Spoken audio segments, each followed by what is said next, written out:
చిన్నప్పుడు మనం ఎప్పుడో ఎన్నో పద్యాలు చదువుతూ ఉంటాం. ఈవేళ కూడా మనకి గుర్తుంటాయి. ఎందుకు గుర్తున్నాయంటే అప్పుడు మనం ఏకసంతాగ్రహి పొజిషన్కి వచ్చేస్తున్నాం అనమాట. చిన్నప్పుడు చెప్పినవన్నీ బాగా గుర్తుంటాయి. ఎవరన్నా చెప్పగలరా? చిన్నప్పుడు సుమతి శతకంలో ఒక పద్యం చెప్పగలరా ఎవరన్నా? ఎవరైనా మీలో?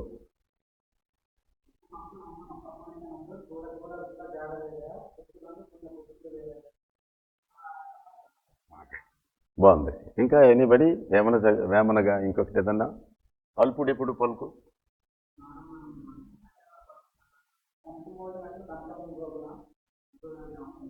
Very good. ఇప్పుడు సుమతిలో ఎవరు చెప్తారు?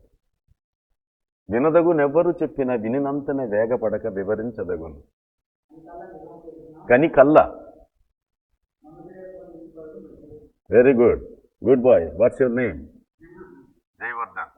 ఓకే. కాబట్టి కృషి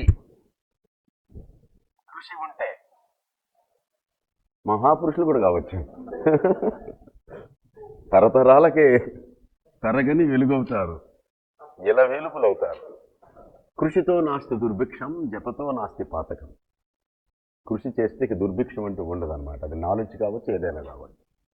అలా చక్కగా ఉండాలి. వాక్ దాటి ఉండాలి, వాక్ చాతుర్యత ఉండాలి, వాక్ పటిమ ఉండాలి. దానికి గాత్రశుద్ధి కూడా ఉండాలి. చెప్పే ప్రతి వర్డ్ కూడా చాలా స్పష్టత ఉండాలి. చెప్తున్నప్పుడు సగం అర్థమైపోవాలి ముందే, అంత చక్కగా వినగానే అర్థమైపోయేలా ఉండాలన్నమాట. నాలెడ్జ్.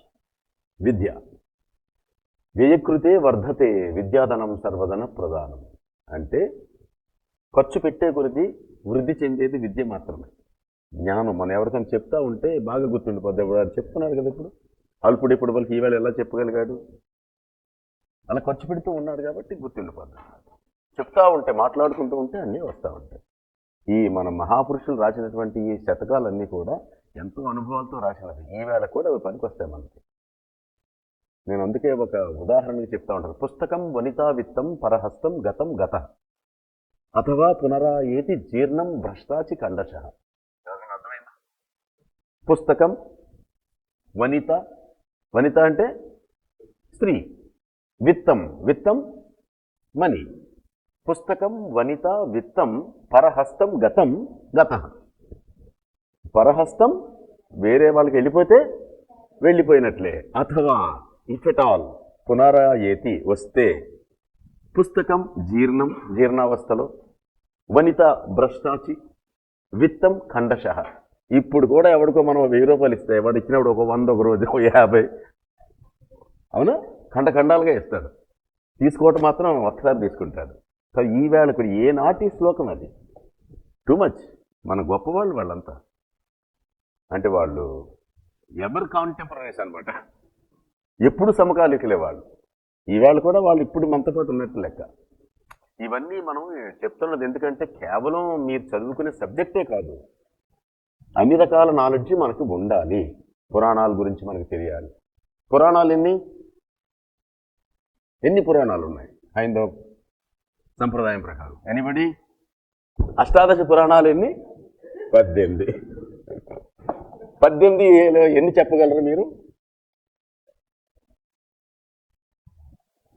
నన్ను ప్రశ్న అడిగారు నన్ను.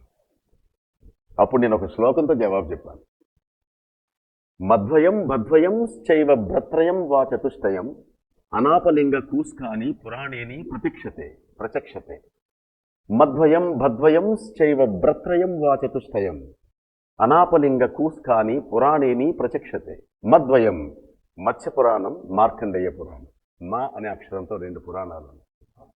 మధ్వయం భద్వయం, భ అనేతో భాగవత్ పురాణం, భవిష్య పురాణం. మధ్వయం చైవ భ్రత్రయం బ్రహ్మపురాణం, బ్రహ్మాండ పురాణం, బ్రహ్మాండ వైవర్త పురాణం. వా చతుష్టయం ఆల్ఫాబెటికల్గా వా. వరాహ పురాణం, వామన పురాణం, వాయు పురాణం, విష్ణు పురాణం. వా చతుష్టయం.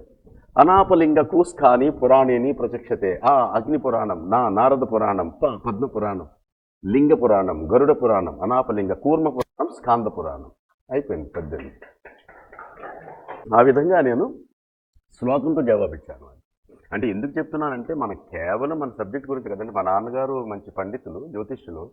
అవన్నీ చెప్తా ఉంటే చిన్నప్పుడు గుర్తుపెట్టుకొని ఆ ఏకసంతగ్రహి అంటున్నాను కదా, అలా గుర్తుండిపోయి. సో చదవండి బాగా, జ్ఞానాన్ని సొమ్ముపార్జించండి.